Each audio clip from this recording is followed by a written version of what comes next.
Ассалаумағалейкум, құрметті көрермендер, TikToktан қарап отыратын бүгін Аман бауырымызға келдік. Осыдан бір ай бұрын белімде кілт еткізіп алып, мен ауырып ашытып қоймай, міне бір айдан кейін Байсеркедегі TikToктан тапқанбыз адресін. Екінші адресі осы Сүйінбай деген. Осы жерге келіп, Аман бауырымыз рахмет, Алла разы болсын. 8 көзіміз тайып кетіпті.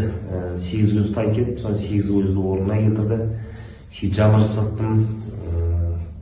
Енді өзімді қазір Аллаға шүкір жақсы сезініп отырмын. Енді бұйырса бір 2 апта күтім керек, сосын аттай шауып кетсін дейді. Жаңа келгенде кәдімгідей ашып ауырған иә ол? Иә, бағана келгенде страшно ашқан. Даже за рулем ашып нервы болмайды ғой, по идее. Қазір шүкір, қазір орнында. Қазір ішер ауырып тұрған жоқ. Ауырып тұрған жоқ. Сәл бәлен бір ғана неге келіп жатыр, бірақ бағанағындай емес. Бірақ дегенмен жақсы. Енді Аллаға шүкір, рахмет сіздерге, рахмет Аман. Алла шипасын берсін.